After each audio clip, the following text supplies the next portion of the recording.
Hi guys, a very good evening to everyone.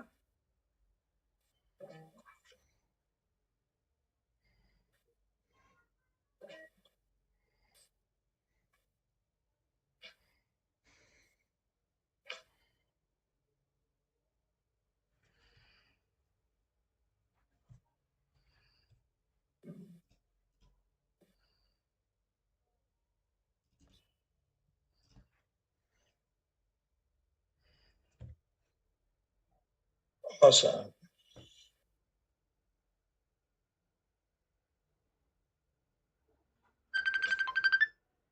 Just a second, guys.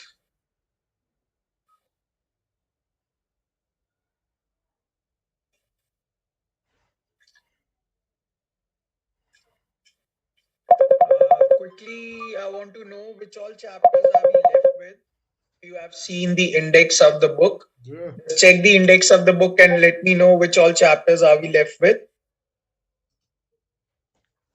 Hello? The line's out.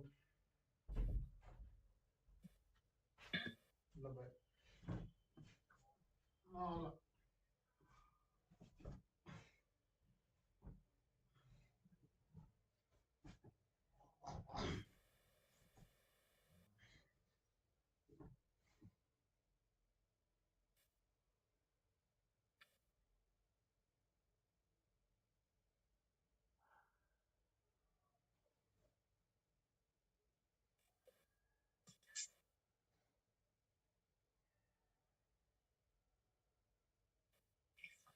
Okay, I think Grishma, either I missed that point or you guys missed that point.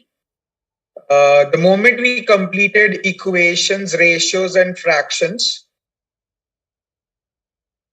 after that, you were expected to do the general arithmetic questions on your own. It's not a concept as such. It is just a general thing which you need to have in mind, which we have already by default have discussed in this chapter. So general arithmetic is not a chapter as such. It is just a simple set of questions which cannot be, how do you explain? It cannot be tagged as a particular chapter. So it's a general set of questions.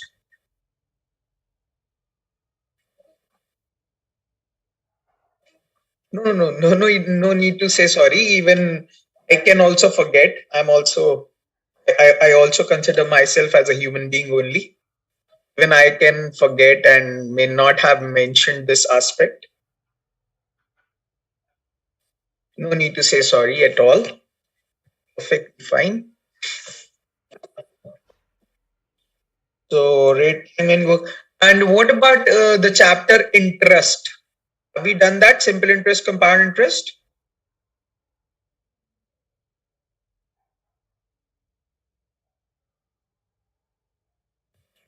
Okay. And so perfectly fine. Let's begin with. Is Manish there? Is Manish present? Yes, sir. Manish, then you are also left with this interest as the chapter because I could not see that also in your on progress chart.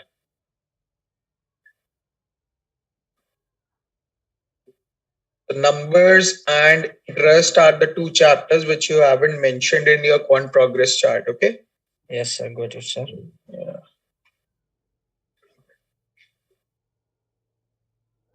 Perfect. Then almost all are in. Let's begin with.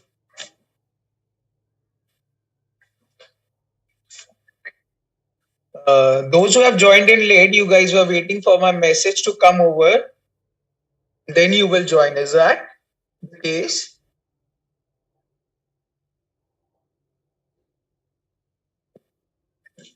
Okay, never mind. Let's begin with. Conceptually, I would say the last idea we need to cover is rate time and work. And also data interpretation is left, but that's not a topic or a concept as such. It's just a way of looking at the question. So let's begin with the first of all, the idea about rate time and work.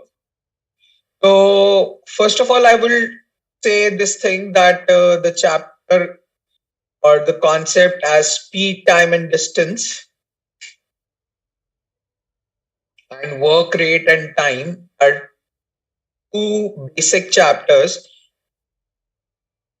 which basically means the same thing. So whether you call it as speed, time, and distance, or you call it as work rate and time, both means the same thing.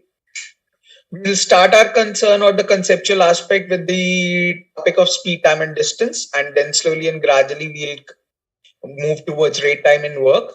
And the midway, we will be also discussing about what exactly I was trying to say here, that these two aspects are exactly the same thing. They are not two different things actually.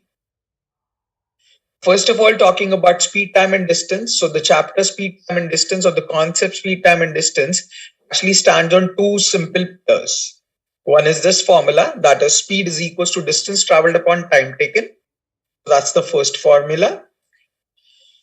And the second formula is average speed, which is all about total distance traveled upon total time taken. So first of all, I said speed is equals to distance over time.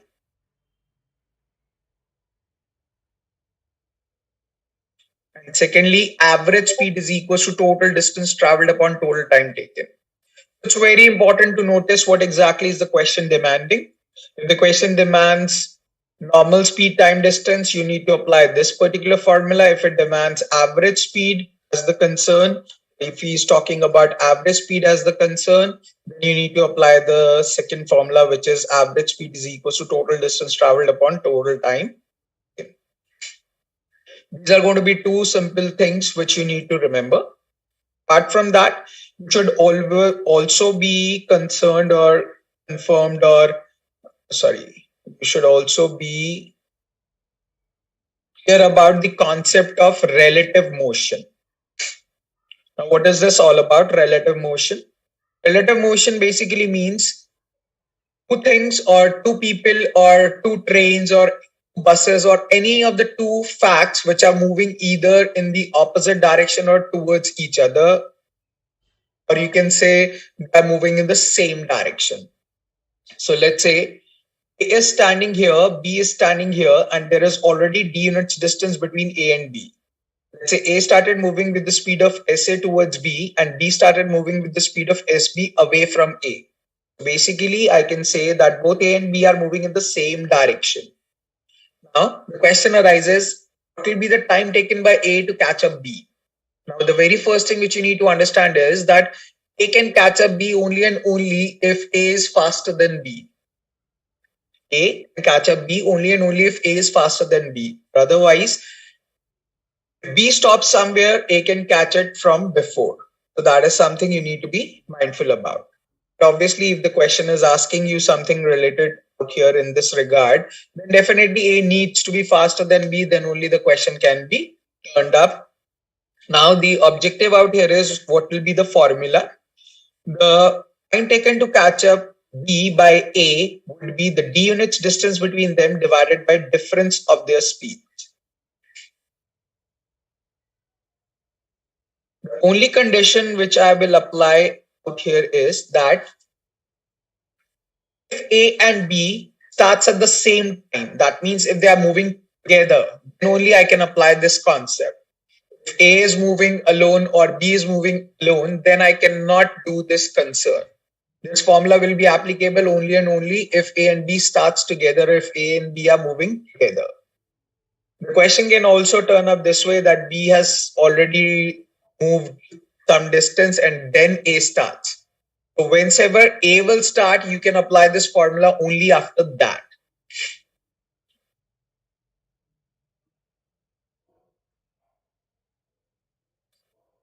Similarly, if let's say A is standing here, B is standing here. Let's say A started moving with the speed of SA towards B and B started moving with the speed of SB towards A. Now both are moving in the opposite direction, but they are actually moving towards each other. Let's say there is D units distance already between A and B. So what will be the time taken by A to catch up B? So now the point is, certainly they will catch up. They will definitely meet. But the time taken to catch up will be the D units distance between them divided by sum of their speed. So these are the four basic things which you need to remember. Firstly, speed is equal to distance traveled upon time taken. Average speed is equal to total distance traveled upon total time taken. Under the concept of relative motion, when A and B are moving towards each other or away from each other, basically if they are moving in the same direction, so the time taken to catch up will be the D units distance between them divided by difference of their speeds.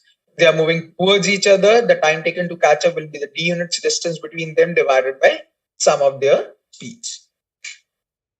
These are going to be four simple things, four basic things, I would say, which we need to be conscious about. Note down the idea, 30 seconds, and then we'll move on.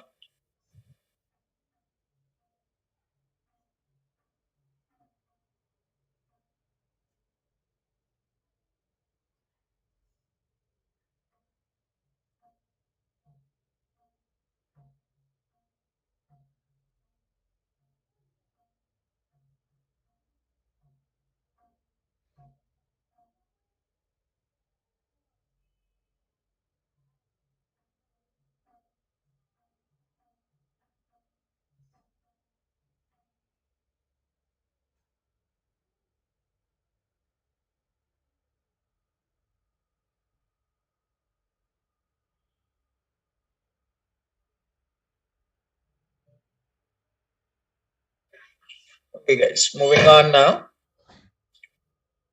Now, the very first idea, what we need to understand here is, let's say there is some Mr. X who started his journey from point A, reached point B at the rate of 40 miles per hour, and he immediately returned along the same route from B to A at the rate of 60 miles per hour. Mr. X started his journey from point A till point B, moved at the rate of 40 miles per hour, and immediately he returned along the same route at the rate of 60 miles per hour. You are expected to find out what is the average speed of the complete journey. What will be the answer here? What is the average speed of the complete journey?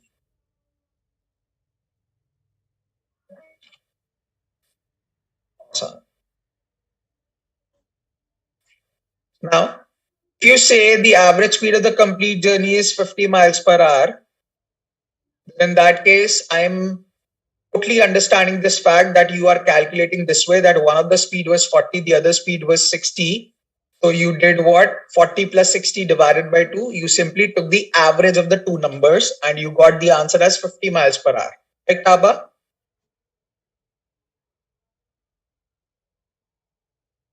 Awesome.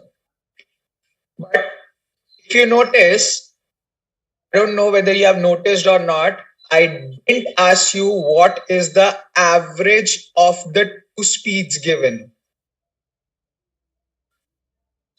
I asked you what is the average speed of the complete journey.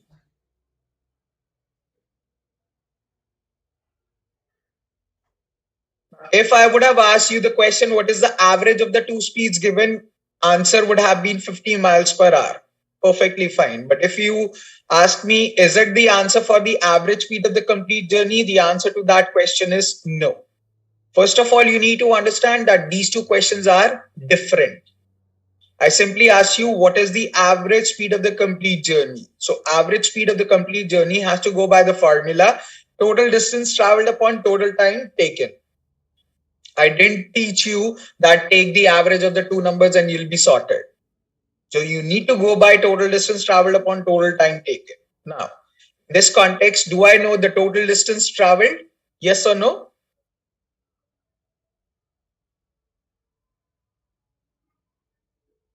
Everyone. Do I know the total distance traveled in this question? That's the problem.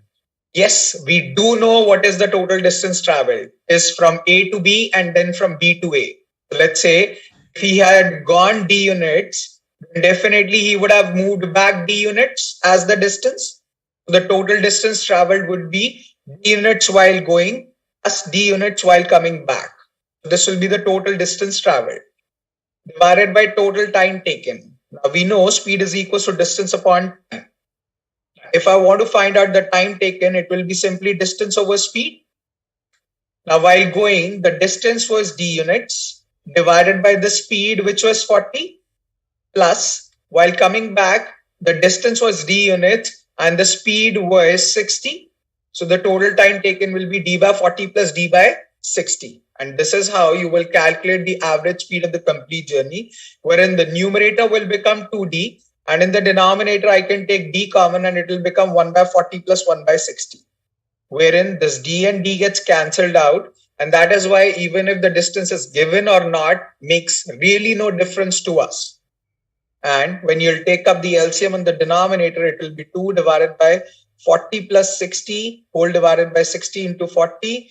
And when you will solve it a bit further, it will simply turn out to be 2 multiplied by 60 multiplied by 40 divided by 40 plus 60. And upon solving this expression, you'll get the answer as 48 miles per hour, which will be the answer for the average speed of the complete journey, which is not 50 actually. So the point out here is that average speed of the complete journey goes by the formula, which is total distance traveled upon total time taken. So we need to follow the idea in the same regard, in the same context only. Yes, if I'll do it all this thing, we can definitely, or we will definitely get into or delve into so many calculations. So we can avoid that calculation by using or getting onto a simple formula, that is average speed of the complete journey can be simply said in this scenario as 2 times product of the speeds divided by sum of the speeds.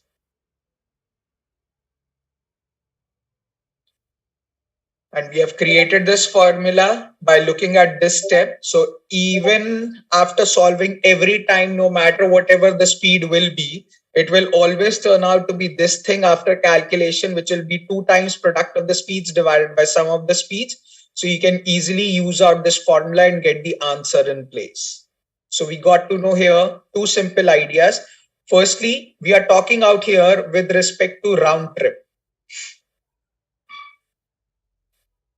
That means, just a second.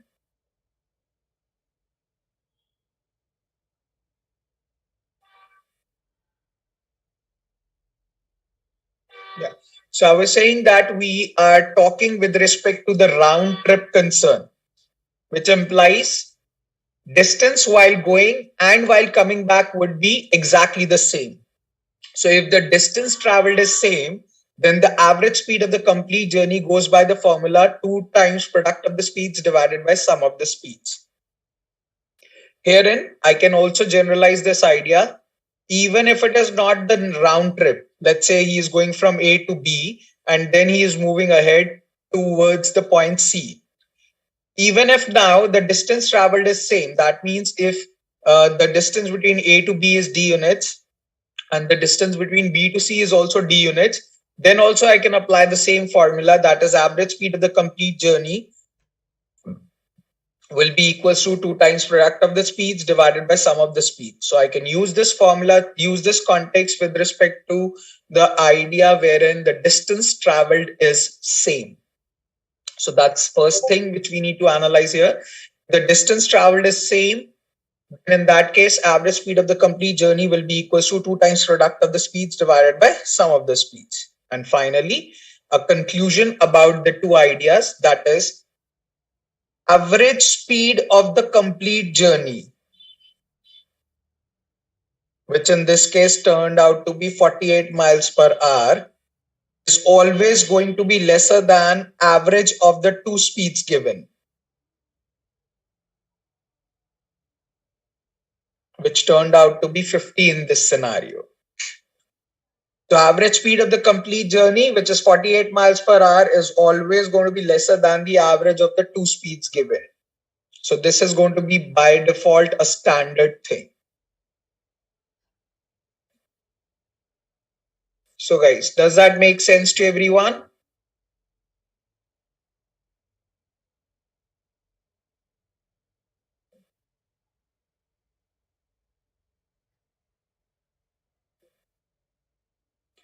Awesome then. Take a minute, note down the idea, digest it, and then we'll move on.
Okay guys, moving on.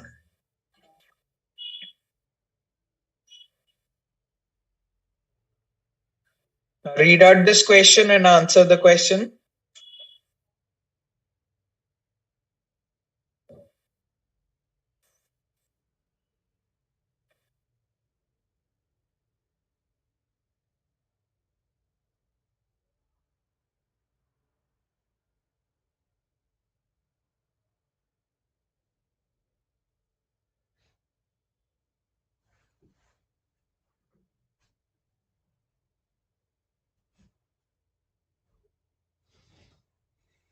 Exactly, it's going to be the same question which we have just done. And the idea is very much simple, but this is with some beautiful words, and I was very straightforward in asking the question. So that's the only difference. It's the New York to Chicago concern. That's the only difference out here, and the answer will be 48 miles per hour. Please now try out this question.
So guys, any answer to the question?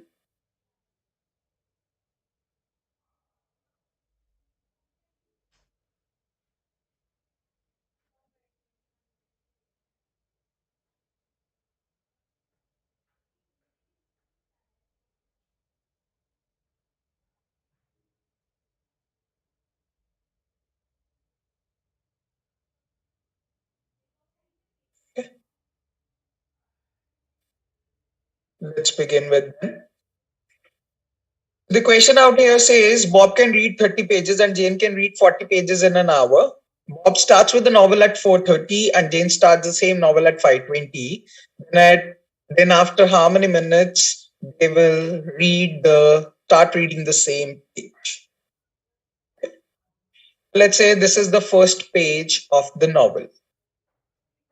The question says Bob starts reading the novel and he reaches somewhere out here, let's say. So this is Bob who started at 4:20, will reach somewhere out here, whose reading speed is 30 pages per hour. Jane will start after that because Jane needs to start, so she will start from the very first page. And Jane can read 40 pages in an hour. And Jane started the same novel at 5:20. That means it is very clear and obvious that Bob was reading this book from 4:30 till 5:20 alone.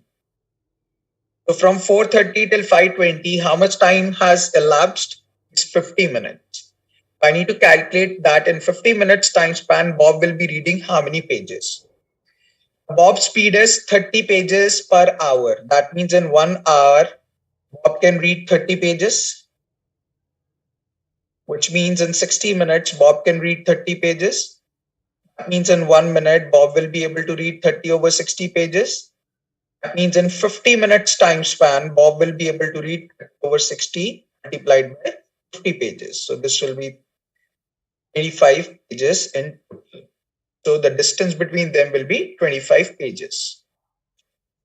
Because they are reading novels, so Bob will definitely read further and Jane will catch from before. So both are moving in the same direction. So the time taken to catch up will be the d units distance between them divided by difference of their speeds. So it will turn out to be 25 over 40 minus 30, which will be 25 over 10, which will be 2.5 hours. Mathematically, 2.5 hours means 2 hours 30 minutes. That means, sorry, I should be writing this way, 2 hours 30 minutes, which means in totality, this will constitute 150 minutes. And he was asking after how many minutes they will be reading the same page. So the answer will be 150 minutes. This is how you will calculate the answer to the question. So you need to go step by step and analyze the whole scenario, the whole situation, and get through the answer. So guys, does that make sense to everyone?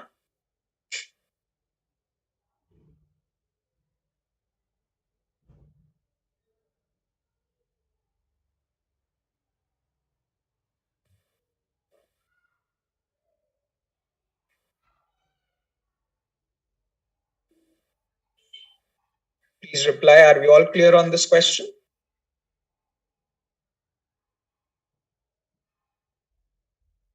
Awesome. 30 seconds to note down the idea and then we'll move on.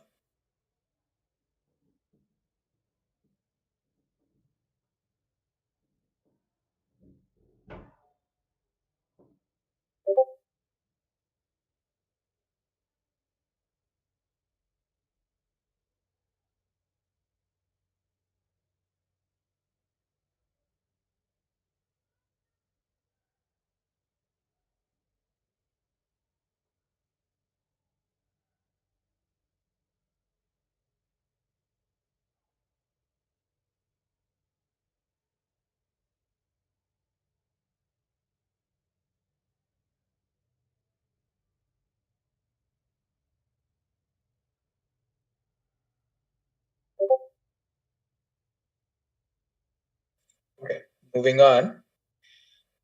Just to let you know, Speed time distance is generally not tested to that extent as compared to rate time in work. If you ask me, out of 40 questions, I'm not sure whether speed time and distance will be tested or not, but surely one question will be tested about work rate and time. So that is something you need to be mindful about. Speed time distance is not sure, but work rate time will be surely tested. Now, going on to that idea, rate time and work. So first of all, rather than discussing about this example written on screen, I'll be first of all making you understand how the concept of speed time, distance, and rate time and work is exactly same or similar, and what exactly is the nature all about. If you talk about the concept of speed time and distance, the formula goes by speed is equals to distance upon.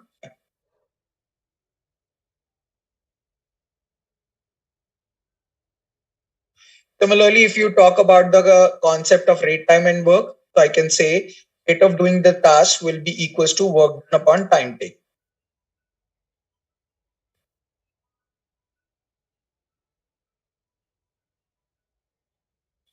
The idea is how exactly they are two same things. Why aren't they different? So just to make it clear, I want to take a simple example out here. So I'm going to take an example of a train, as well as on the contrary, I'll take the example of a machine. Before I compare anything else, I just want to let you know this fact that train and machine are also the same thing, because train is also one sort of a machinery only. Now, if I say a train is moving, so if it is moving, it will move with certain speed. It will cover some distance in some time. Similarly, a machinery is working, it will work at a certain rate, will do some work and in some time. So now if you compare the rate of machine with which it is working is going to be equivalent to the speed of the train with which it is moving. So rate of doing the task is same as speed of movement. Similarly, the work done by the train is the distance traveled, and the work done by the machine is the work done, and denominator is the time. So they are exactly the two same things. They are not two different things. So what I'm trying to say here is that even if you know this formula, that rate of doing the task is equals to work done upon time taken or not, doesn't really make any much of the difference in the concept, in the question, in the exam. These two are exactly the same thing. So that's the very first thing which you need to know and remember. I'll give you 15 seconds to note down the idea if you wish to, and then we'll move on.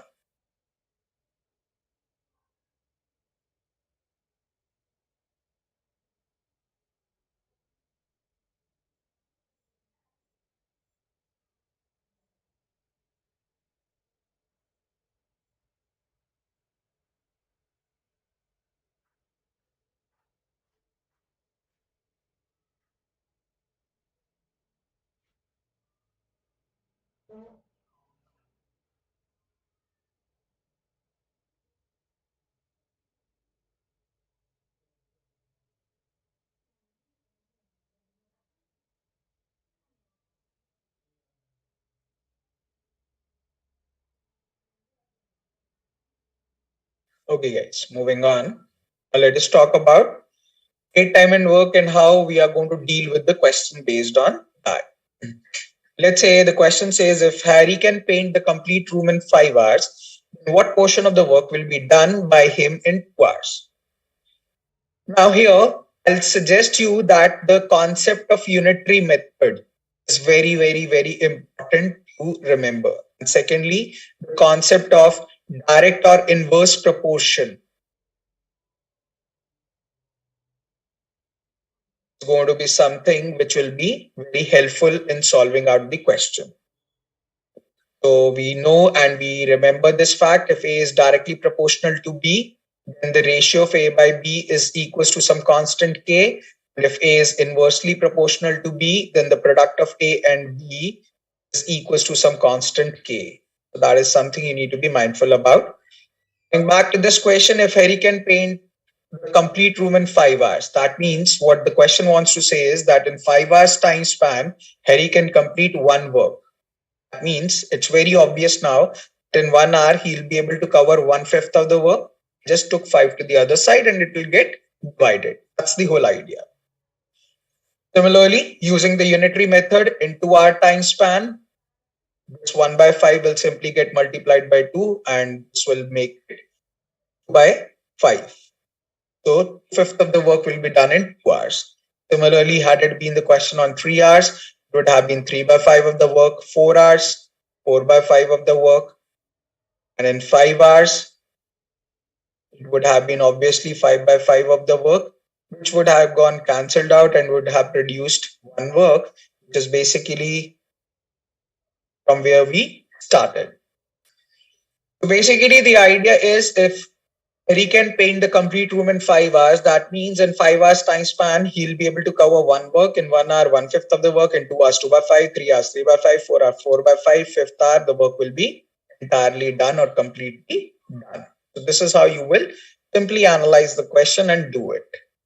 So this is for one person working at a constant rate. Put down this idea and then we'll move on.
Okay, guys, moving on.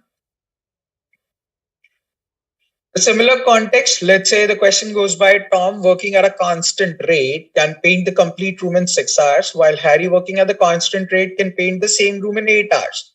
If both persons start painting the room together, and in how many hours the room gets painted or room will be painted.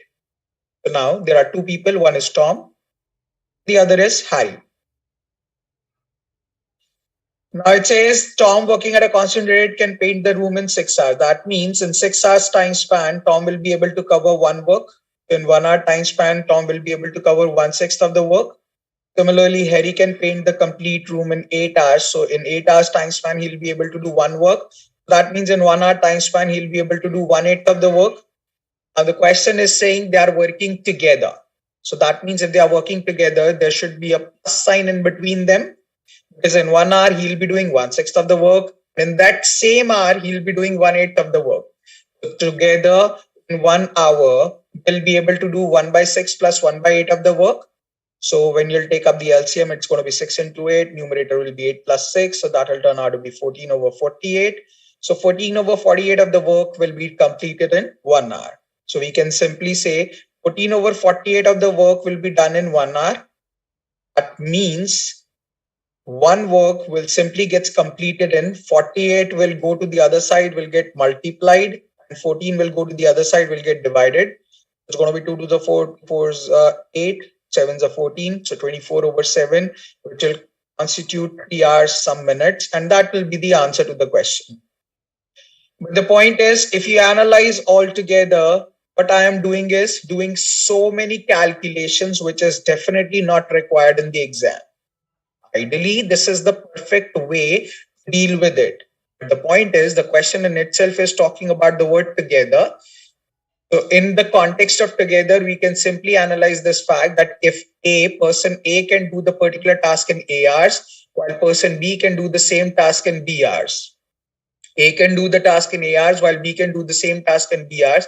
If they are working together, then the time taken to do the complete job will be A multiplied by B divided by A plus B.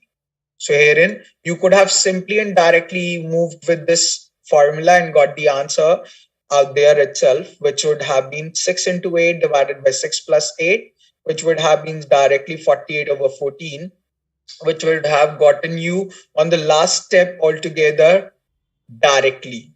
So the point out here is, do make sure and remember that you need to focus on the word together.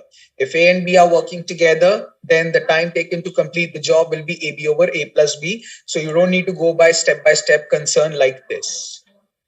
So this can be avoided.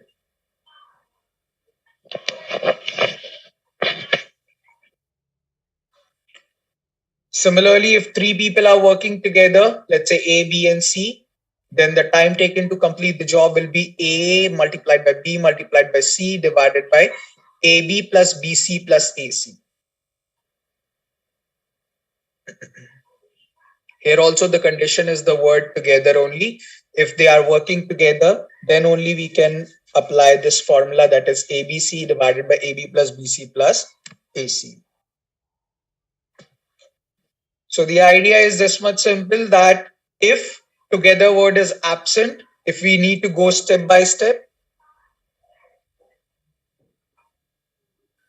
Lokraj, you want to say something, is it?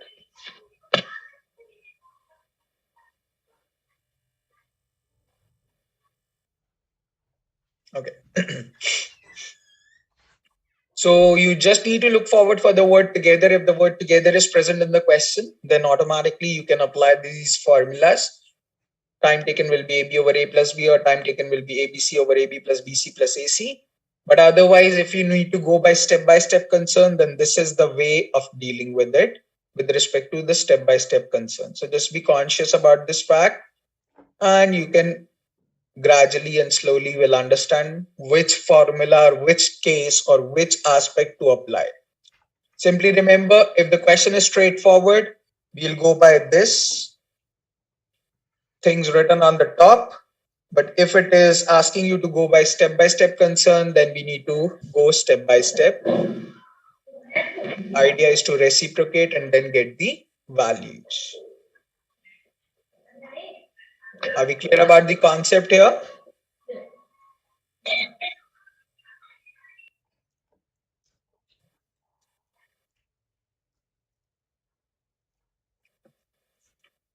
Great, then make a note of it and then we'll move on.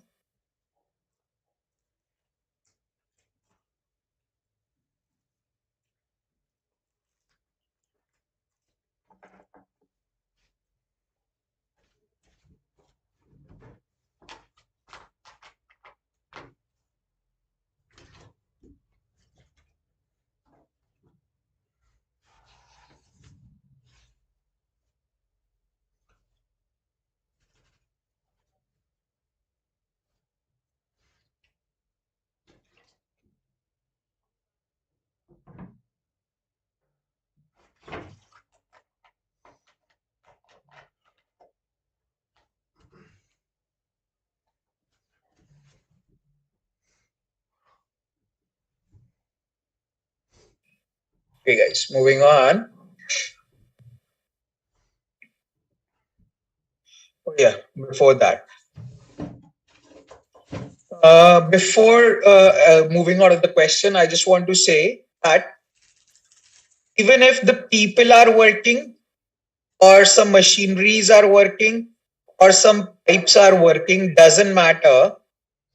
It'll always go by the same aspect, the same formula. For an instance, if let's say there is an empty reservoir or tank which can be filled by pipe A alone in A hours, while pipe B alone can fill the same tank in B hours, and if both the pipes are simultaneously opened, then what will be the time taken to completely fill the empty tank?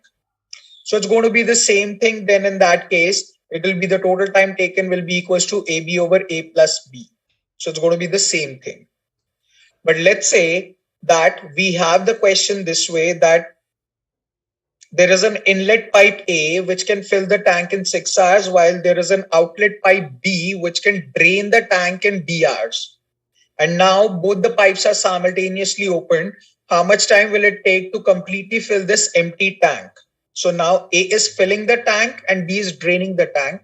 So what you need to simply remember is whatever is filling the tank will be taken as a positive number, and whatever is draining the tank will be taken as a negative number, and the formula will still remain the same, and we'll calculate the answer in the same context. So herein, it will simply become time taken will be equals to A multiplied by minus B divided by A plus of minus B. So herein, let's say if I take the same example that it can fill the tank in 6 hours, while it can drain the tank in 8 hours. So time taken to completely fill this empty tank will become a 6 multiplied by minus 8 divided by 6 plus of minus 8. So this will become minus 48 divided by minus 2. Minus and minus gets cancelled out. It becomes, gives you the answer as 24 hours. It will take completely 24 hours to completely fill this empty tank.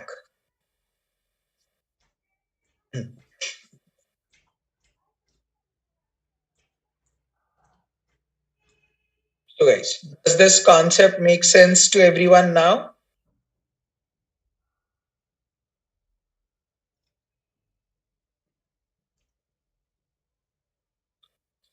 Please note down this idea as well, and then we'll move on.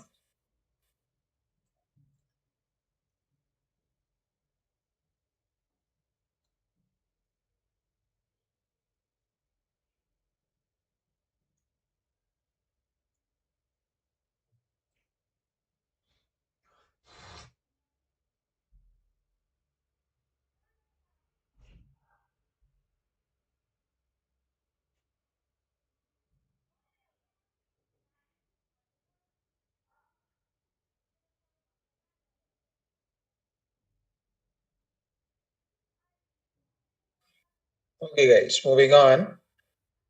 Add this question, please.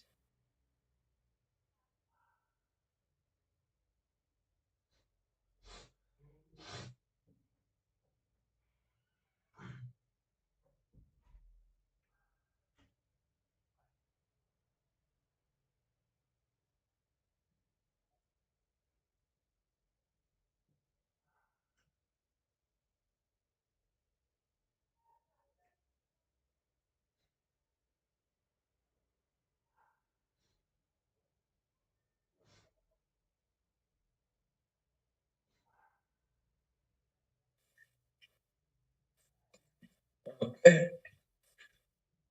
It says an empty water tank can be filled to capacity through inlet pipe A in 4 hours, and the same can be drained in 12 hours. Both the pipes are simultaneously opened. How much time will it take? It's basically getting filled in 4 hours and draining in 12 hours. It will be 4 into minus 12 divided by 4 minus 12. It will be minus 48 divided by minus 8. Minus minus gets cancelled out. 8 6 are 48. So it will take exactly 6 hours.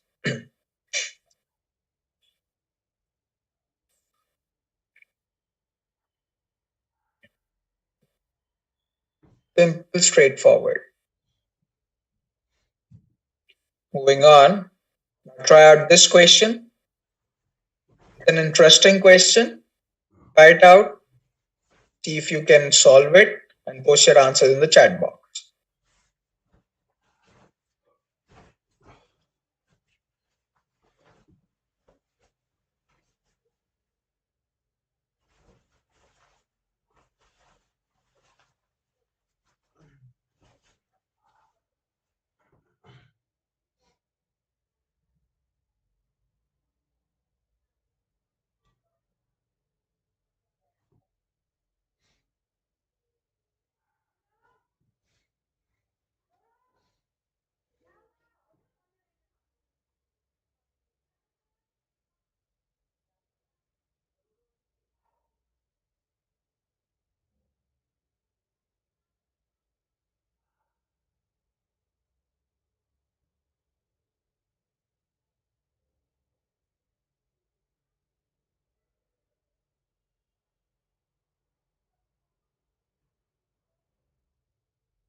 Okay, guys. So let's begin with. Now, there are multiple ways to deal with this particular question, but I have a very different way. Maybe your way matches with my way, but the point is, uh, whatever we have studied till now with respect to this chapter, we are going to use in this regard. So clearly, there are three people involved: Tom, Amanda, and Harry. And when they are working alone, can do the particular task in 4, 6, and 12 hours respectively. The question says that for the first hour only, they all are working together, and after that, Tom leaves. Amanda and Harry works for the second hour, and then after that, Amanda also leaves, and Harry is working alone for the rest of the work. So, how much time will they take to complete the job, or at what time they will get the task completed? So, basically, out here we have three people: Tom, Amanda, and Harry. And we definitely know about them for the first hour and the second hour. So that's clearly stated in the question. Rest we don't know anything, but yes, what we else we know is Tom can do the particular task in 4 hours, Amanda can do it in 6 hours, and Harry can do it in 12 hours. That means individually in 1 hour time span, they will be able to do 1 by 4, 1 by 6, and 1 by 12 of the work. Now we can clearly see this fact that fractions are involved in the question. So we know that when fractions are involved in the question, we take a convenient number to solve out the question. And in this case, we are going to take the total work as 12 parts.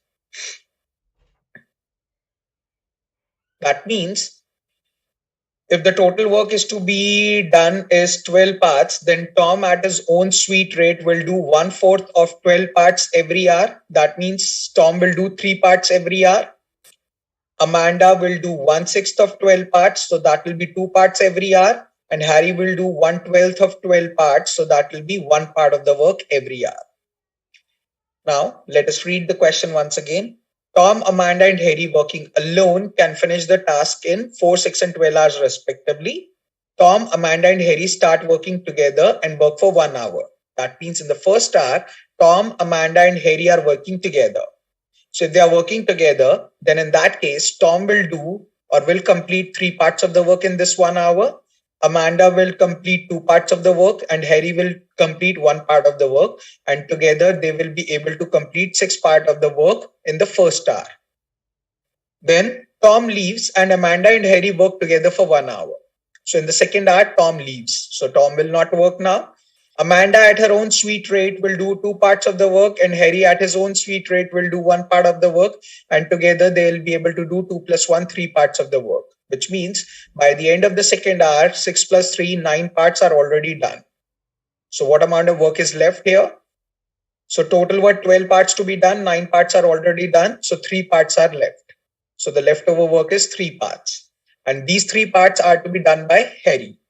If the task starts at 10 a.m., then at what time does the task gets completed? And the rest of the work is done by Harry alone. So Harry, whose speed is 1 part per hour, has to complete 3 parts. So Harry definitely will take 3 hours to complete these 3 parts.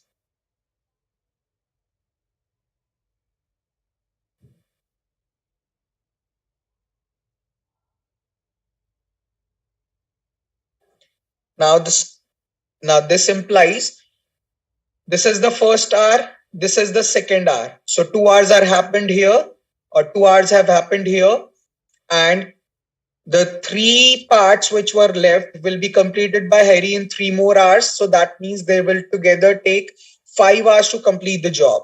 The job started, or the task started at 10 a.m. and 10 a.m. plus 5 hours will be the time that they will complete. So 11, 12, 1, 2, and 3. So they'll be completing at 3 p.m., which will be the answer to the question, which is basically option C.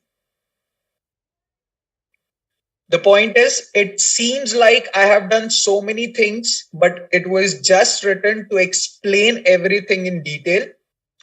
You are not expected to write each and everything like this and solve. You are just expected to make the table, which is on the extreme right on the top corner.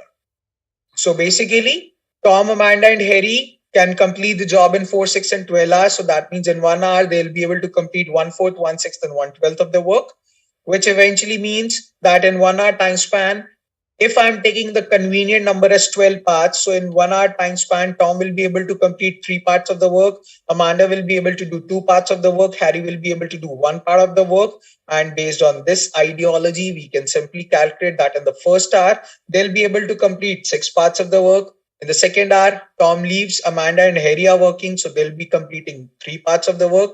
So together at the end of second hour, they'll be able to complete 9 parts of the work. So the leftover work will be 12 minus 9, which is 3 parts. So now these 3 parts are to be done by Harry, whose rate is 1 part per hour. So to complete 3 parts, Harry will definitely take 3 more hours to complete the job. And henceforth, it will take altogether 5 hours to complete the job. So 10 a.m. they started, 5 hours adding to that will make it 3 p.m., wherein the work will get completed. So guys, does that make sense to everyone?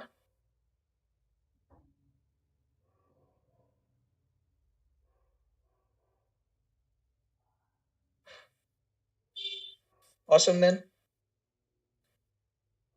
30 seconds to note down the idea and then we'll move on.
Okay guys, moving on.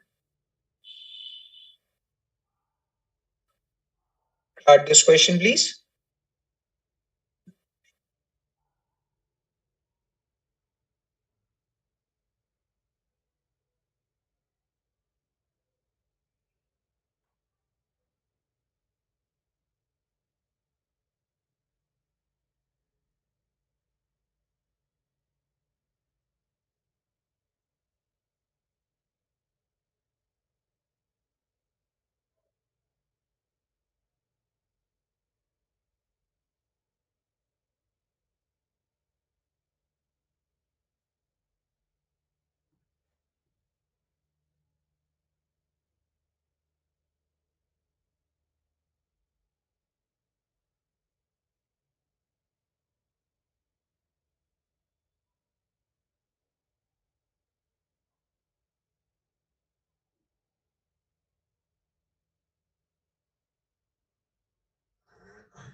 Awesome. So we have two machines with us. Just a second. We have two machines with us, machine A and machine B. The question says machine A produces the toys at a uniform rate of 90 toys in 50. Sorry. Nine, no, it's not 300. So machine A produces toys at a uniform rate of 90 toys in 15 minutes. That means in 15 minutes time span, machine A produces 90 toys. That means in 1 minute time span, they will be able to produce 90 over 15 toys. So 90 over 15 will be 6 toys. So in 1 minute, they'll be able to produce 6 toys. Similarly, it says machine B produces toys at a uniform rate of 60 toys in 30 minutes.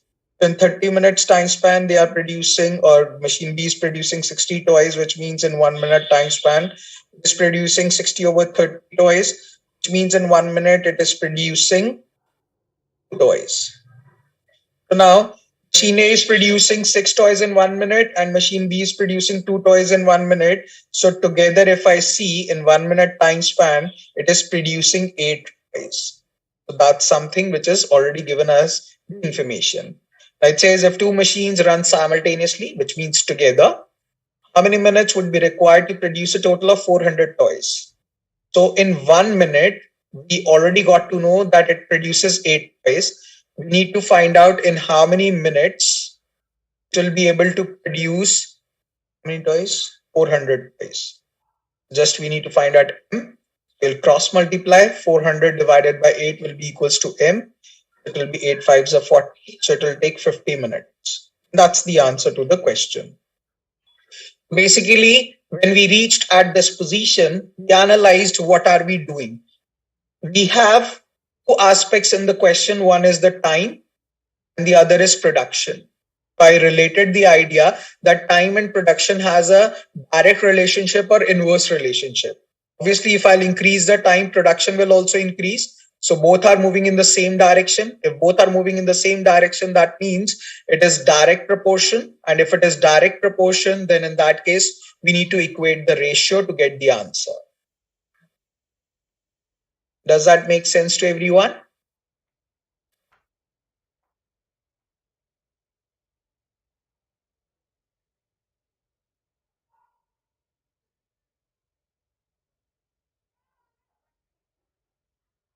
Guys, are we all clear on this?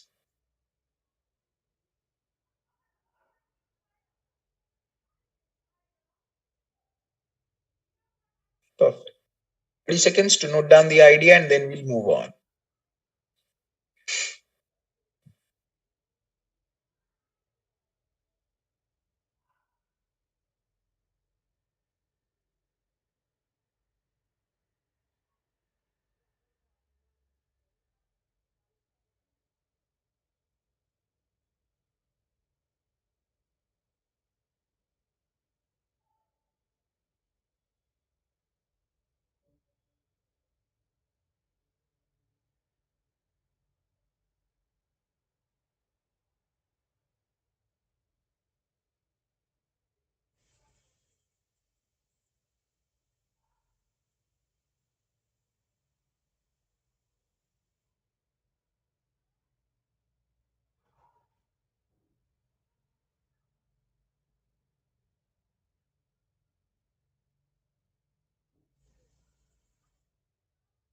Okay, guys, moving on.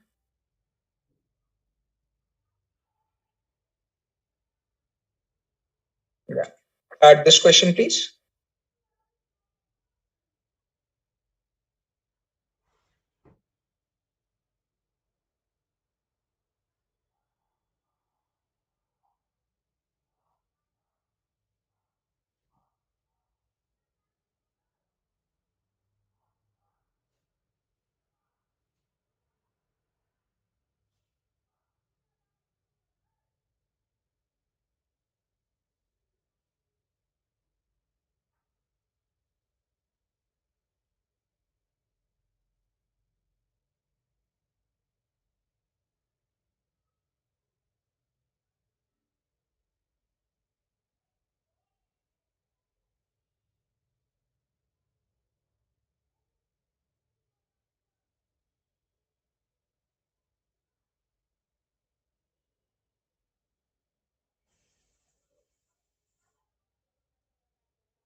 Kaushal, is that the answer 2 for this question you have answered?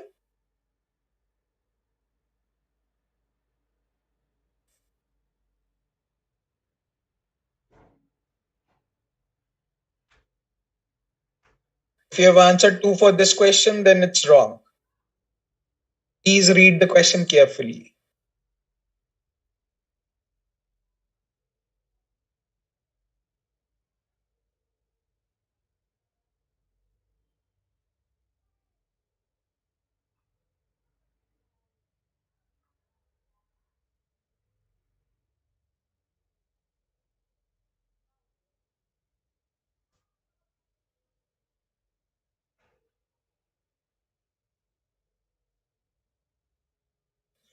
Awesome, guys. 4.5 is correct answer. Let us analyze the question in detail.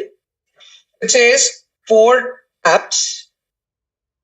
identical taps can fill 100-liter tank in 6 hours. So that's the given information.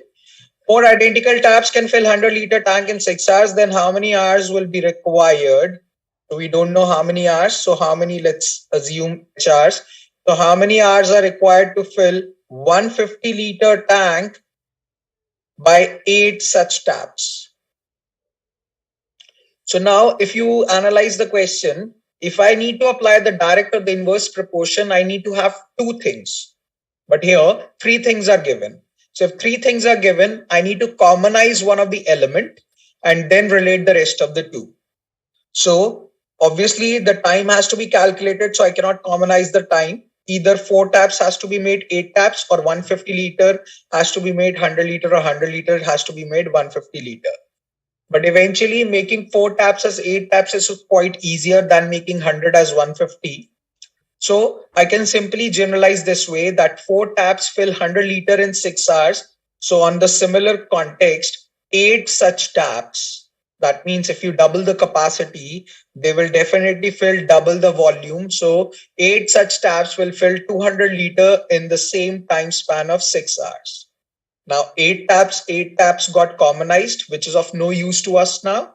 So I'll just simply get rid of it. I can simply relate the idea that 200 liters get filled in 6 hours, then 150 liters will get filled in how many hours? So definitely we're talking about capacity and time. The capacity and times are directly related. So 200 liters is getting filled in 6 hours.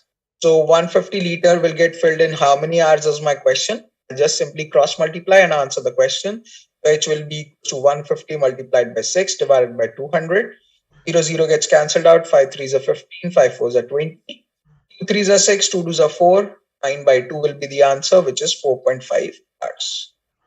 That's how you will answer the question asked. So basically the bottom line out here is commonize one of the element and then find the rest of the things. Are we all clear on this?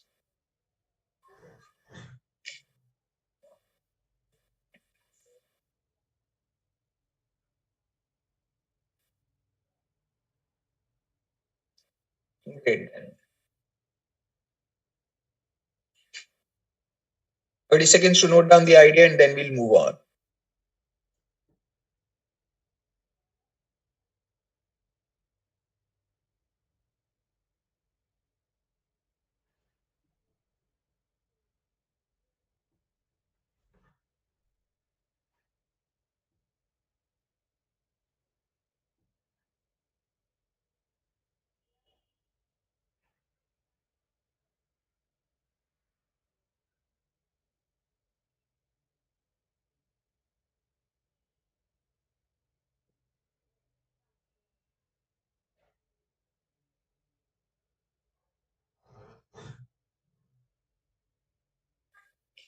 Okay, guys, moving on. Add this question, please.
Awesome, guys. This question is about inverse proportion. Nine, mo- 9 men working at a constant rate can finish the, sorry, 9 men working together can finish a piece of work in 12 days. How many days will it take for 24 men to complete the same piece of work? So it's about men and the number of days. If you increase the men, the number of days working will be decreased. So we have inverse proportion. So we'll equate their product. So 9 men can complete the task in 12 days. How many days will it take to complete the work by 24 such men? 24 men will complete the work in how many days is my question. So 9 multiplied by 12 divided by 24 will give you the number of days. 12 twos are 24, 9 by 2 makes it 4.5 days or 4.5 days. So it's all about understanding the question in the right context, applying the correct ideology, get the correct answer in place. Things are not difficult. It is just that you should know the correct approach of solving out the question. So guys, are we all clear on this?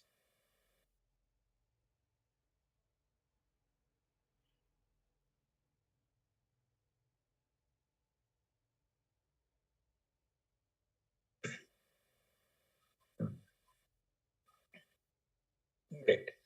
This is where we are going to complete this chapter. We'll take out a break for about 15 minutes here, and then we'll resume the class with data interpretation. Enjoy your break, enjoy your dinner. See you guys in exactly 15 minutes from now.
Okay, guys, is everyone back from the break?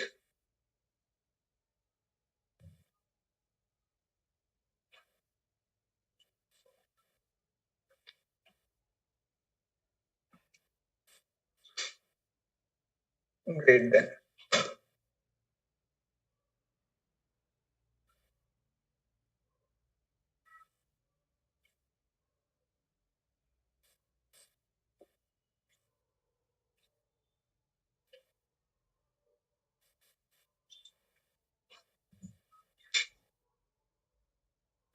So the now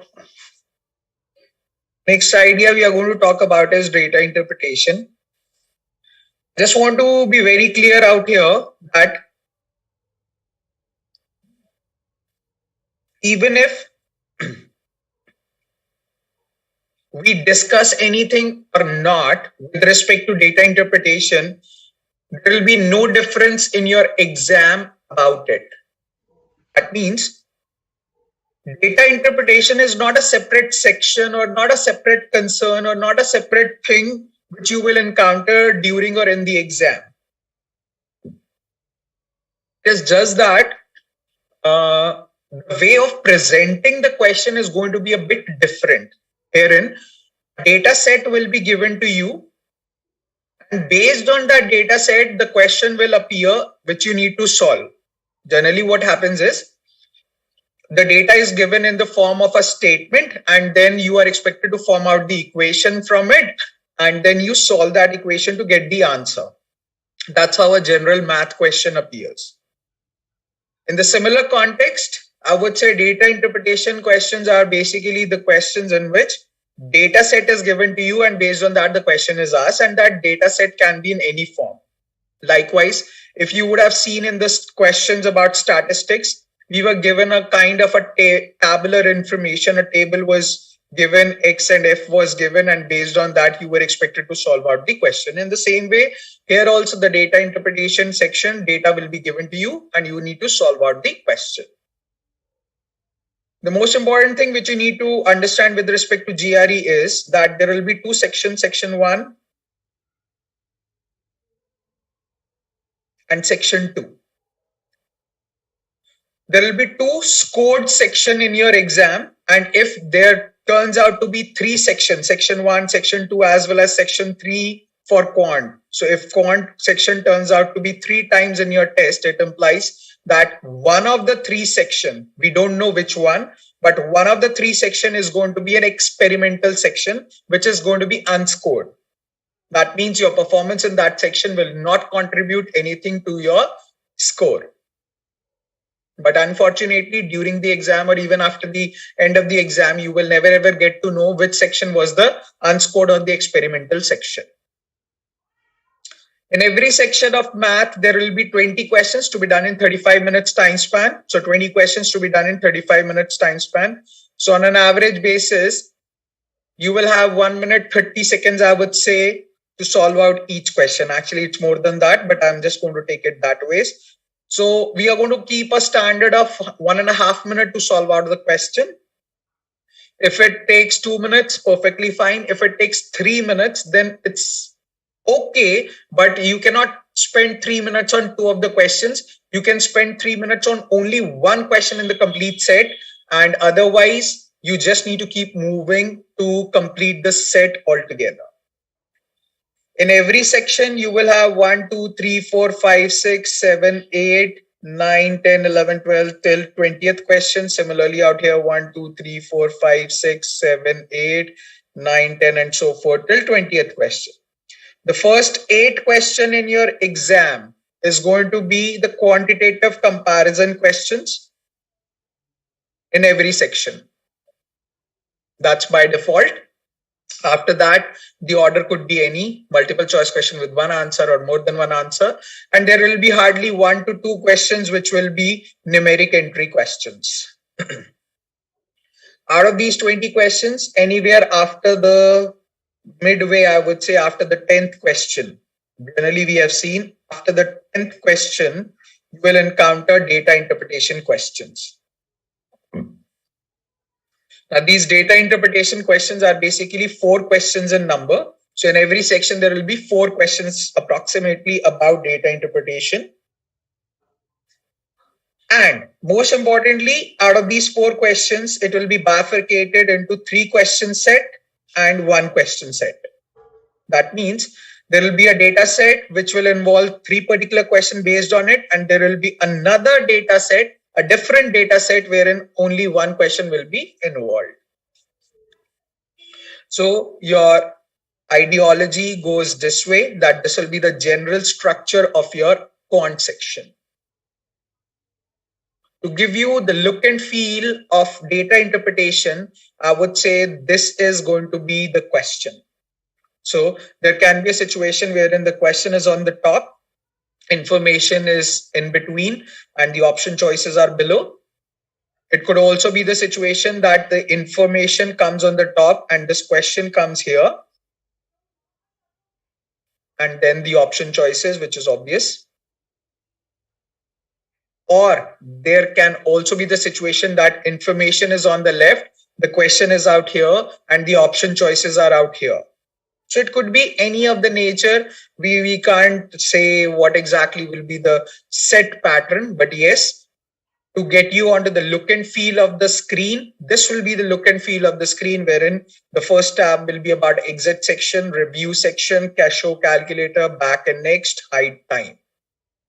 So these will be the option choices which you will see on screen during the test. If you click on exit section, the section will get exit and you will move to the next one. If you click on the review screen, all the 20 questions will appear on screen. That means the numbers 1, 2, 3, 4, 5, 6, 7, 8, 9, 10, 11, 12, 13, 14, and so forth till 20 will appear.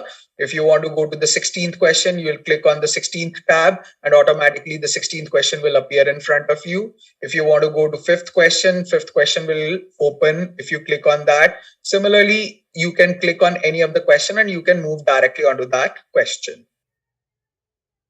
Show calculator, if you click on this tab, the calculator will appear. Otherwise, it will disappear and will go beyond. So calculator is something which you might use during the test. My suggestion would be, if it comes like multiply 98 with 76, then only you should use the calculator just for these kind of calculations. Otherwise, you should be avoiding it, because using or usage of this particular calculator is not that easy if you think. And you cannot bring your own personal calculator on the test. It will be only the on-screen calculator which is available out here. Back and next option choices are basically for the next question to appear or to see the previous question. Doesn't make any difference. And yes, if you want to hide the time, you can hide the time in the test. If you don't want to see the time, basically it is for those people wherein the people gets, they get more nervous when they see the time, leftover time. So for them, they can simply skip out the things. So to get you the look and feel, this is how the question will look like. Data, question, options. Now, talking about the most important thing, the basics of data interpretation. As I've mentioned, there will be around 4 questions in each section. 1 question will be based on one data set and 3 of the questions will be based on the another data set. Just to let you know, a very basic thing to solve, or the way to solve this particular 1 question will be different from the way we are going to solve these 3 questions. So the way of approaching will become very different in these 2 aspects. What is that? I'm going to tell you now. The key concepts which will be tested during these 4 questions will be percentage, wherein you can see the percentage change question or net percentage question or successive percentage change question. You can also see Venn diagrams, 2 cases of the table structure basically in these sort. You can also consider the statistics questions, mean, median, mode, range, standard deviation, anything can be asked. And then ratio question, which is basically simple comparison of the ratios can be stated. These all will contribute towards the data interpretation. And you can simply say that the 3 questions will involve 1 question on percentage, 1 question on stats, and 1 question on ratio. And there will be a separate question on Venn diagram. So that constitute 1, 2, 3, 4. but this is on an average basis. You will get a question like this. There could also be the situation that you get two questions out here, one out here, and no questions from here. Or maybe two questions out here, one out here, and no questions from here. So it could be any sort. Or maybe this will not appear and four of the questions will appear from any of the things. So basically the idea is majorly these are the key concepts which are tested in the exam. No need to worry about which question will appear, which not. These are the basic concerns which you need to be mindful about. Let me tell you how exactly you are expected to relate out information given in the question, how exactly you are expected to solve out the question. As I have mentioned, the way to solve one question is different from the way you solve three questions. What is that difference? If it is a one question data set, basically the moment you will see the question about data interpretation has appeared, you will first of all check whether it's a three question set or a one question set. If it is a one question set, then you will read the question and then see the data and solve. So first of all, in this scenario, you will read the question, then see the data and solve the question. If it is a three question set, then the way of approaching the question will be different. Herein, first of all, you will employ 1 minute. In fact, you will employ 1 to 2 minutes towards understanding the data. You will analyze the data in detail for about 1 to 2 minutes, whatever it takes. After 2 minutes, you will start reading the question. Then obviously, because you have analyzed the data well in detail, so you know each and everything in detail where exactly the information is placed. So you need to read the question and then analyze where the data is. And based on that, directly jump onto that data and then solve the question based on it. So you are not going to read the question in this scenario first. You're going to employ your 1 to 2 minutes approximately towards the analysis of data and then solve out the question. Honestly, 4 questions will involve approximately 8 minutes to solve the question. Repeat, these 4 questions will involve approximately 8 minutes to solve the question. Ideally, I would say it will involve 7 to 8 minutes to solve the question, but eventually a maximum of 8 minutes can be spent on this, get the idea in place, get them picked. So basic ideology is this much simple, that if it is a one question data set, then you need to read the question first and then see the data and then solve the question. And if it is a 3 question set, you need to employ 1 to 2 minutes to read and analyze the data in detail and then read the question one by one, and then solve them. If you have already analyzed the data by spending 1 to 2 minutes, it won't take more than 1 minute to solve out the question altogether. Eventually, you will take, let's say, 2 minutes to analyze the data, 1 minute for one question, 1 minute for the second question, and the third minute for the third question. Altogether, they will take 5 minutes to solve the question. Yes, if you will not employ 2 minutes, then it will take individually 2 minutes to solve the question, which will involve 2, 4, 6 minutes, and it will take one more minute to solve, and even you will get confused every time. So analysis of the data in this regard is going to be very important. That's a suggestion. Rest is on to you. Whatever feels like the best, you should be doing that. But this is my suggestion to you all. Now, there is a perfect way to analyze the data wherein spending these 2 minutes is going to be very wise. And how wisely you need to spend, let me discuss that in detail. So as I mentioned, there's a procedure to do that.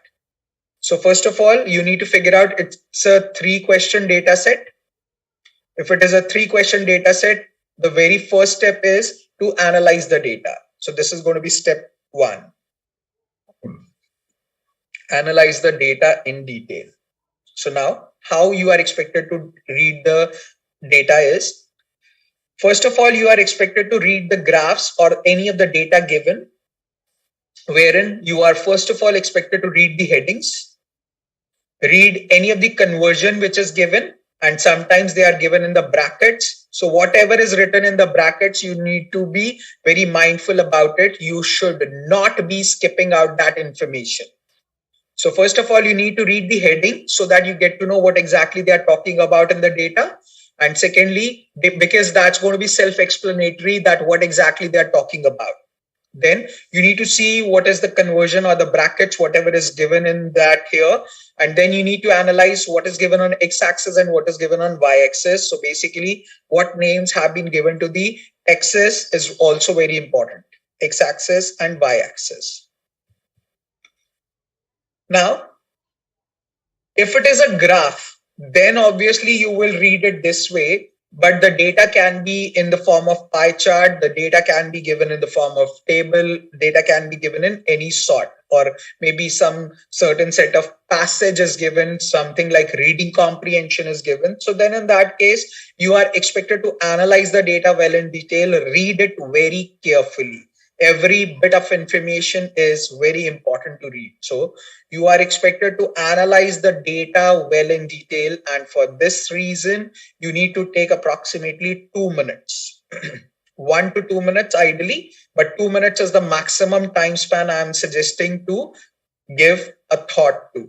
So you need to read the graphs of the data, whatever is given. You need to read the headings, read what is on x-axis, y-axis, or maybe if a table is given, so what is given in the rows, what is given in the columns, what exactly it is.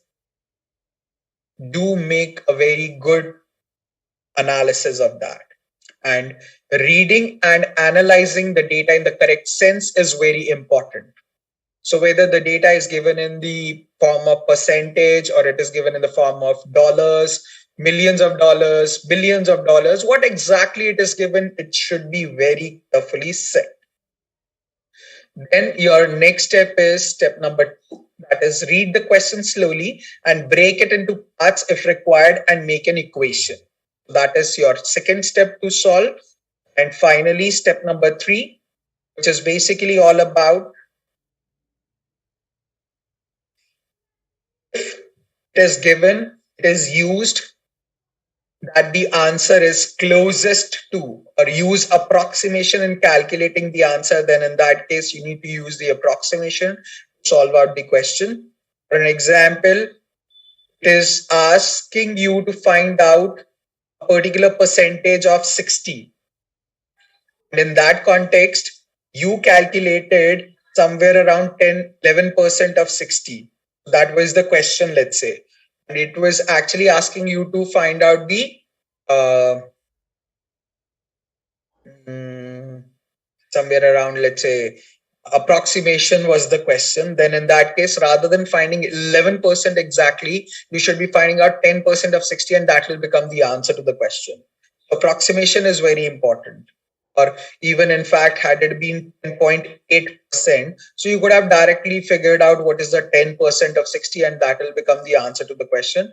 So if approximation as the word is used, try to use approximation in the question, because in the actual sense, if you will calculate, it won't make sense at all and you won't be able to get the correct answer in the answer.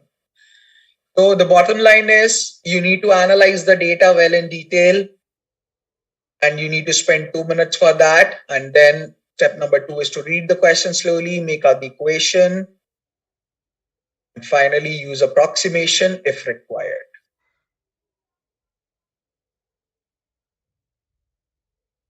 Does that make sense to everyone?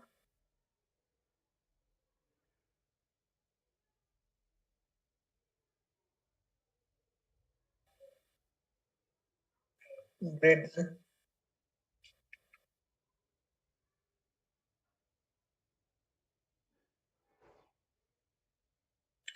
3 seconds and then we'll move on.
Okay, guys, moving on.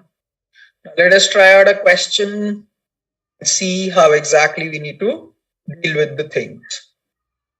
Here is the first question, guys. I would like you all to give it a try and post your answers in the chat box. Make sure I'm very much interested in knowing the procedure rather than just the answer. Just be conscious about it. You need to be very clear about how you calculated the answer to the question.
Okay, then. As I mentioned, you need to open your mic and speak how you got your answer.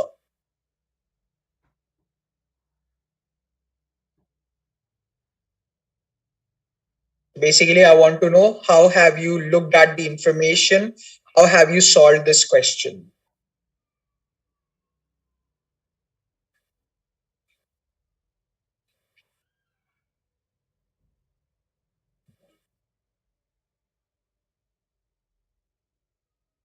See, if you want to hesitate, I'm okay with that. I'll keep quiet. I'm not going to move ahead until and unless you guys answer. That's for sure.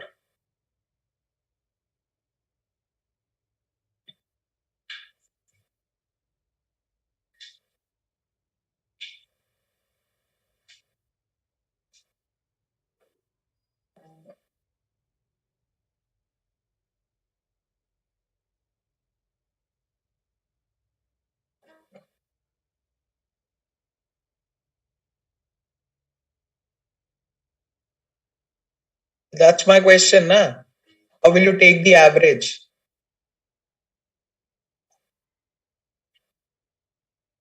So basically, I want to know from the scratch that the moment I displayed this question, how have you solved it? I want to listen to that.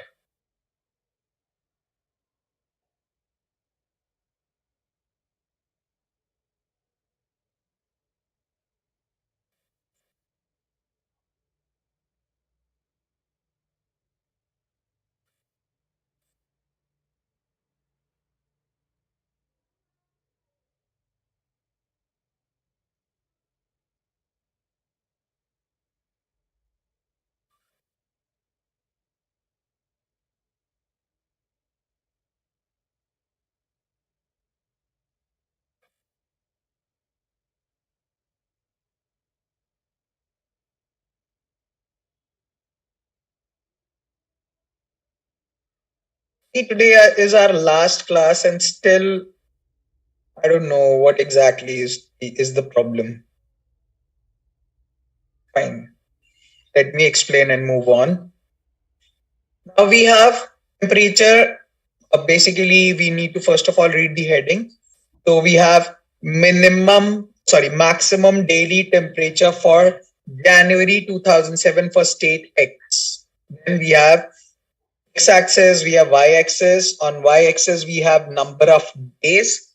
And on x-axis, we have maximum daily temperature in degrees Celsius, which means this data has to be read this way that 1 degrees was for 7 days, then 2 degrees was for 4 days, 3 degrees was also for 4 days, 4 degrees was for 2 days, 5 degrees was for 3 days, 6 degrees was for 4 days,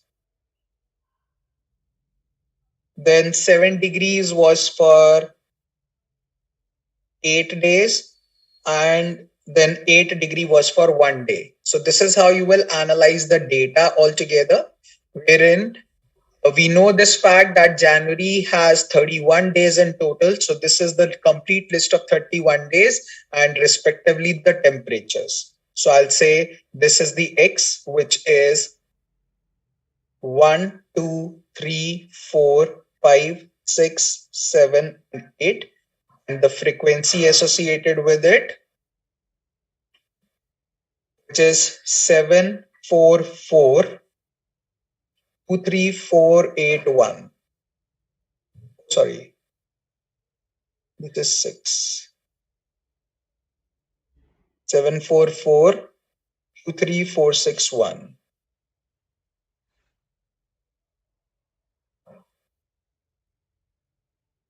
The question was asking you what was the average maximum daily temperature for state X for January 2007. So we know this fact. Find out the mean or the average. It's all about summation of fx divided by summation of f. So that is how you will solve out the question. You will simply multiply f and x. So that will be 7 into 1, 7, 4 2s are 8, 4 3s are 12, 4 2s are 8, 5 3s are 15, 6 4s are 24, 7 6 are 42, 8 1s are 8. Add them all. That will make you view the numerator. Sum total of the frequency, which is definitely going to be 31 days. Divide them up and you will get your answer in place.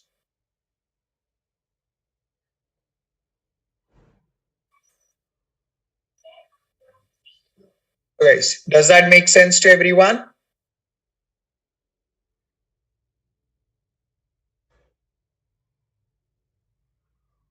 But still then I'm really surprised and upset as well that when I was asking you, you guys were quiet. I don't understand why. Think about it, whether it was good on your part or not. It's okay. Solve it out. Digest the idea 30 seconds and then we'll move to the next question.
Okay, guys, moving on to the next one.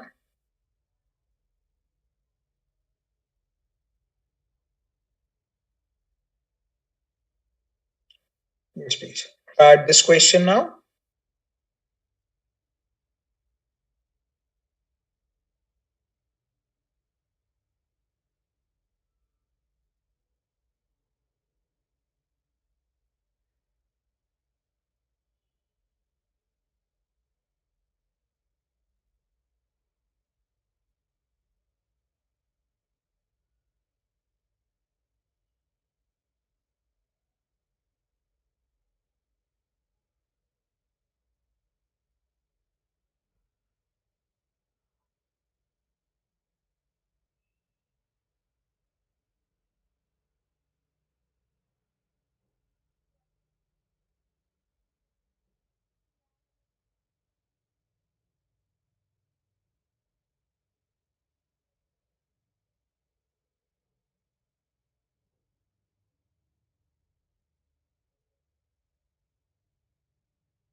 Okay, I'll give you 30 more seconds to solve and then I'll discuss this question.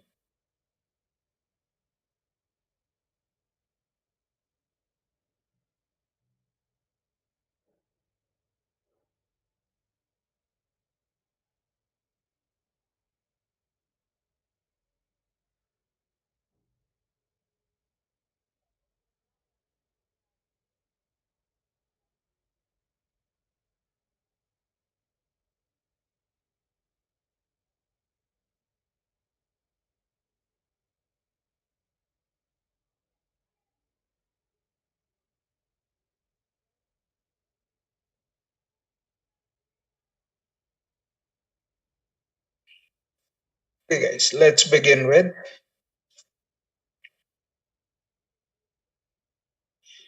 So now, this was the data already given to us. The question out here says that approximately what percentage of the days had maximum daily temperature greater than the mode, but less than the median. So basically, in this question, I need to find out mode as well as the median.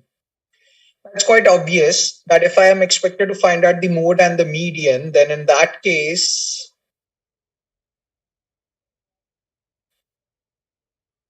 I just need to look forward for the aspect that means the data which is presented in front of me.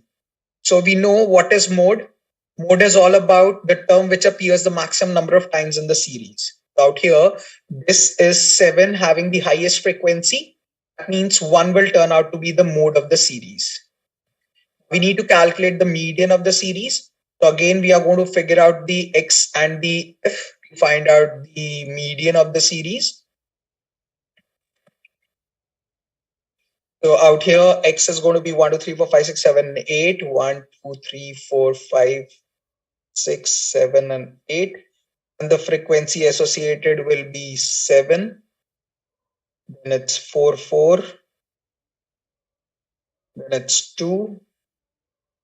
Then it's 3. Then it's 4 again. Then 6. And then 1. We know there are 31 days in it. So for finding out the median, it will be n plus 1 by 2. That will be 31 plus 1 by 2. That will be 32 by 2. So that means I need to find out the 16th term of the series. So clearly the first 7 terms are 1. 7 plus 4 will be 11. 11 plus 4 will be 15. We need to find out the 16th term. So definitely the 16th term of the series will be 4. So this 4 out here will become the median of the series. The question is asking approximately what percentage of the days had maximum daily temperature greater than mode but less than median. So 1 is mode and 4 is the median. So greater than mode and less than median will be these two bars, which involves how many days? It involves 8 days divided by total number of days, which is 31 multiplied by 100. So that's what you are expected to calculate as the answer. So 800 divided by 31 is what you need to calculate. And because of using the word approximately, you can simply approximate the concern, make it 32. So it will become 8 fours are 32, 4 25s are 100. So the nearest value towards 25 will be 26. So option C will become the correct answer to the question. Now, why I need to move ahead of 25? Because I approximated it as 8 over 32. So because I increased the denominator, so by increasing the denominator, the value decreases. So if you decrease the denominator, the value will increase. So it has to be something greater than 25 for sure.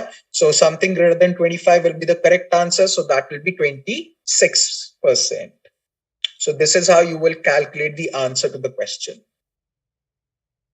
So basically the agenda is the same.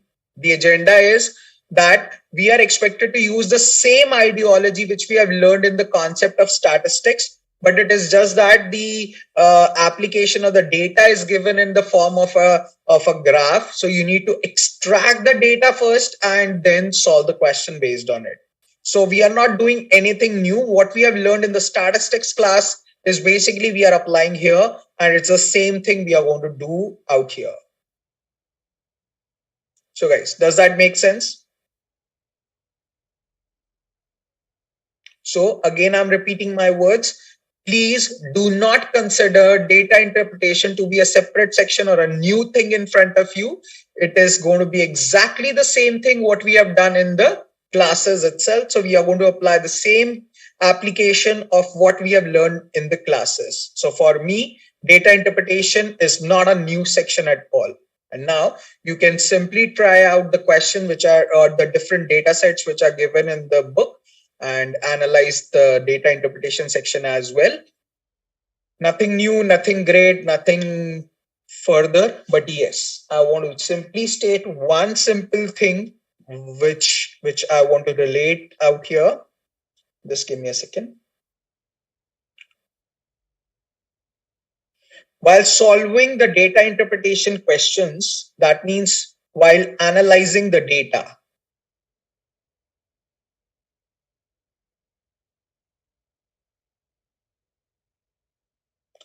one thing you need to be very mindful about, not one actually, there are two things you need to be mindful about.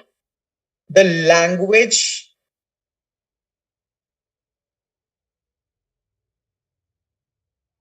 given in the heading.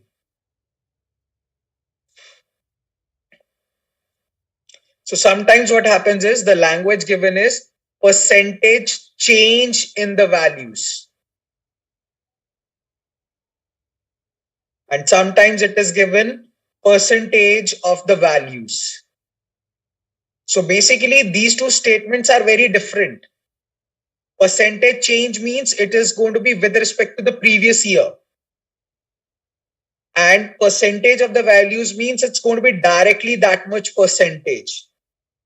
So this change as a word completely changes the meaning of the data.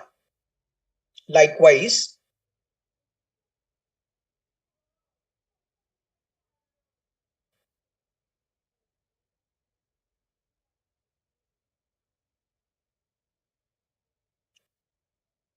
let's say this is 5, this is 6, this is 7, and let's say this is -5. if this data is representing you about the percentage change in the values, and these numbers are 5, -5, this is 0, basically 0, -5, +5, 6, 7, and so forth. Now let's say this is A, this is B, this is C, this is D. If you are expected to calculate the percentage change from B to C, what will be the answer?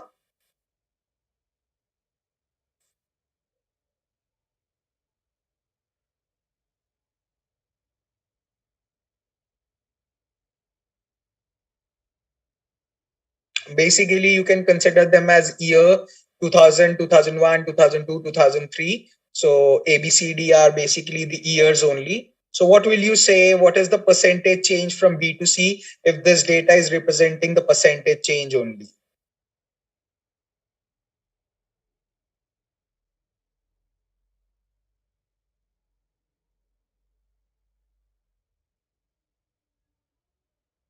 Okay, Sagar says 12%, right?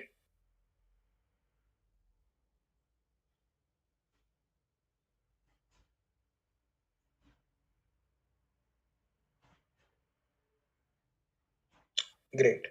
So basically, yes, it is going to be exactly 12% because from B to C, if you analyze, it will go down 7% and then further 5% in totality from you. When you see from B to C, in totality, it has changed a total of 12%. So this is something you need to be mindful about. But had it been just on the basis of percentage, if it would have been on single percentage, then I would have applied the formula of initial value, final value minus initial value divided by initial value multiplied by 100 to calculate the percentage change. So final minus initial over initial multiplied by 100 to find out the percentage change. So it's very important to deal with the heading which is given in the question to get on to the answer of the question. So it's relatively very important to notice that. And secondly, and most importantly, just make sure that if such kind of situation is given that everything is going in the positive direction and there is one bar or something is given in the negative direction, then certainly the data, the question will be asked about that negative aspect. So you need to understand what exactly he is talking about in that context. So basically, that's the second point which you need to notice. Always look forward for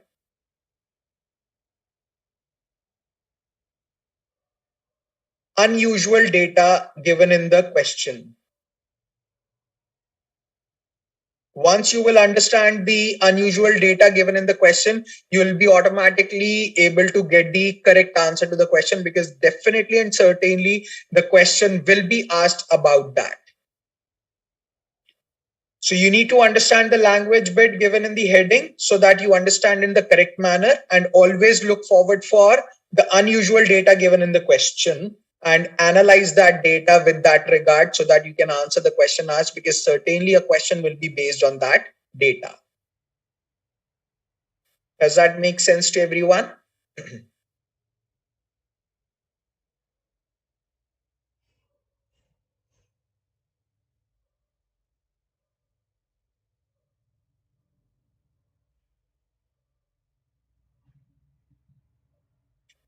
Great then.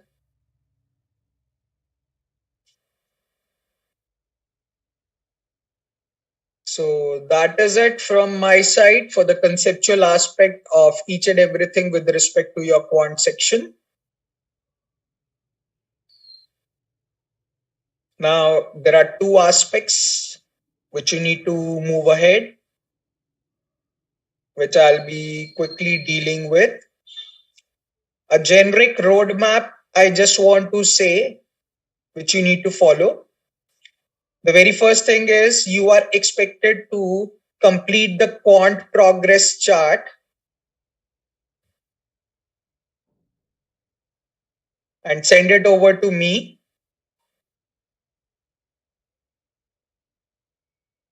to get it sorted, that whatever you have done, I should be known with that. The second is make the formula sheet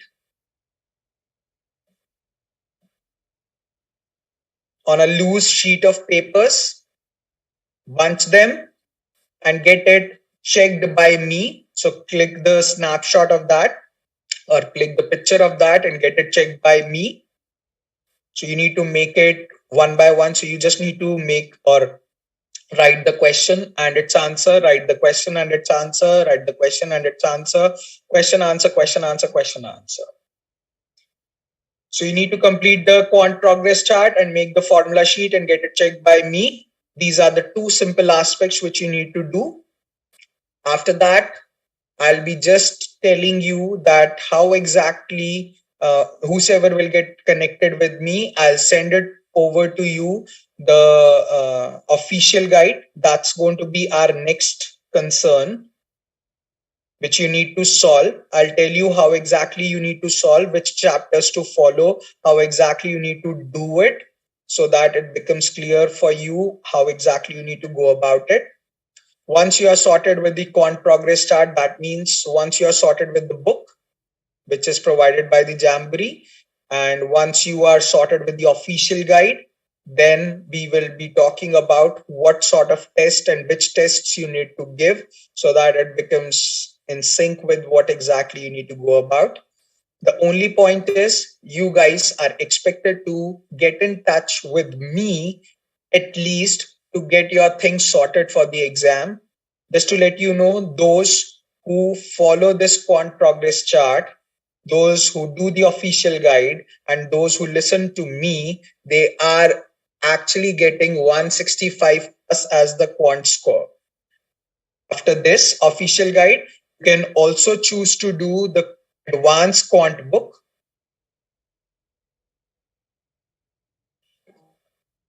And the questions for these or the doubt clearing of these happens on the webinars, which are already placed on the webinar section of your portal. When you click on the portal, when you open your portal, you can click on the dashboard. On the dashboard on the right hand side, you can click on the webinars. On the webinars, you can simply click on the today's or on the tab of the month, and a particular calendar will open, and after that on the calendar itself you can simply see the aspects of whatever is the things happening, and you can even get in touch with me and get it sorted, and means ask me when it is happening. So these webinars happen topic wise, and this month it is happening every day. So you can attempt those topics from the quant advanced book and ask your doubts, whatever it is, from the faculty whosoever is taking. So there are different faculties which take every month. Sometimes it's the same. Sometimes I take it. Sometimes some other faculty takes it. So whosoever has the time, whosoever has the leverage of taking that session, they take it. It would be very useful. But the only point is they happen topic wise. These webinars happen topic wise. Most importantly, they will be simply asking your doubts and will be addressing your doubts only. They will not be teaching anything out there. Will be just simply discussing your doubts, that you solved the question, solved it this way or that way, and you were unable to get the answer. So this is how you can get the answer to it. Again, I'm repeating, they are not going to teach you anything. They will be just discussing the doubts of the advanced book only. So don't enter that just for the sake of asking your doubts. Enter with the condition that they will be just simply taking up your doubts from the advanced book only. Race on the portal itself, you have the access to the pre-recorded classes. If you by chance have missed any of the concept due to some bad internet or any other personal reason, if you have missed the class, you may choose to attempt means you may choose to learn from there. It's all the same thing what we are discussing in the class is the same thing in the pre-recorded classes. And if by chance you don't want to go there and you want to learn it from the faculty itself, you can get in touch with me or Sabia ma'am and ask whenever these topics are happening, and you'll get to know the schedule of that class and you can attend the same in that context. If you have any questions or queries, please ask. Otherwise, that's all from my side. Have a wonderful life ahead. All the very, very, very best. Keep in touch, get connected, and get your things sorted.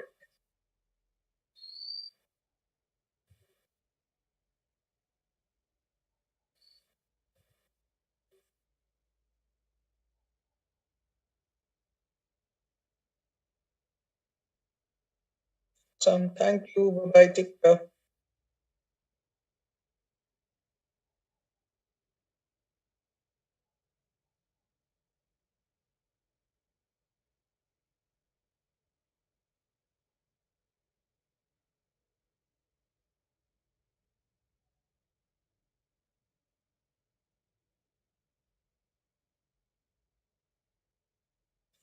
Thank you guys. No problem.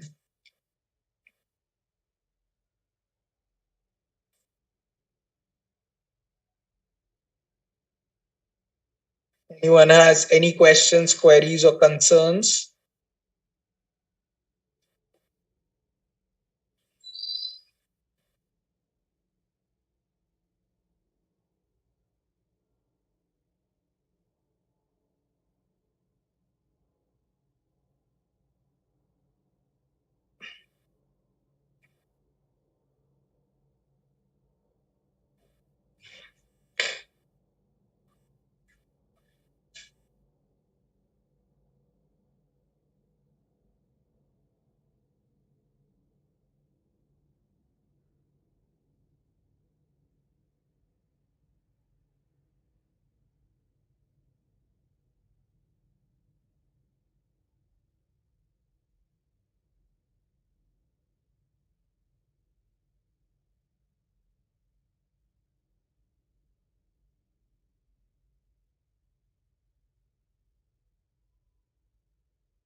Is anyone has any questions or queries?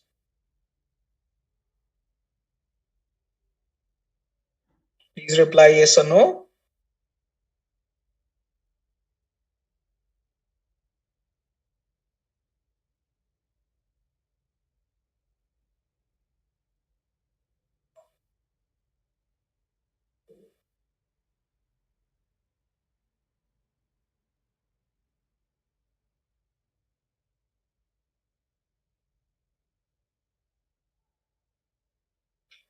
Great then. If you want to discuss anything, then open your mic or you can even type in the chat box. Even if you want to talk or remove your hesitation, all is okay, all is fine. Otherwise, enjoy life. Good night. Take care. Bye bye, everyone.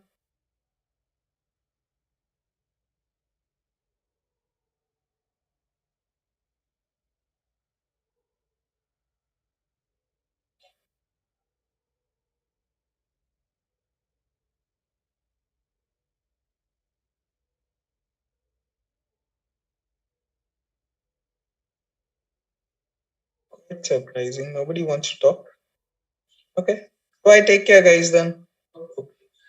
So we have a question here. Advanced quant book and the practice question in the portal are the same, right? No, no, no, no. Practice questions. Wait.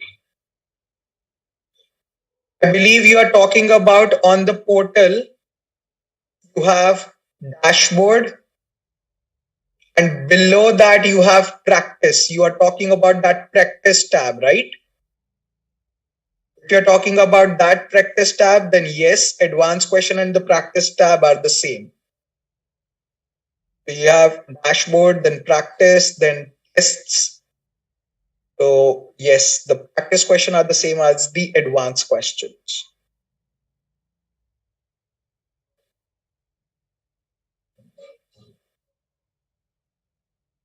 So don't get confused with the post-class questions. Post-class questions are the same in the book itself, and the advanced questions are the practice questions.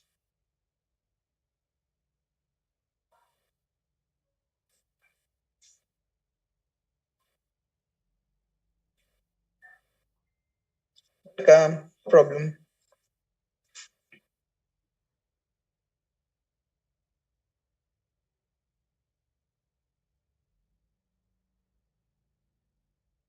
Any other thing, guys?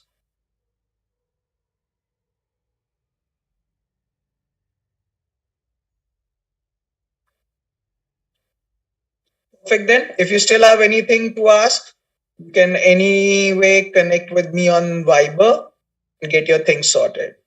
Bye everyone. Take care. All the very, very best.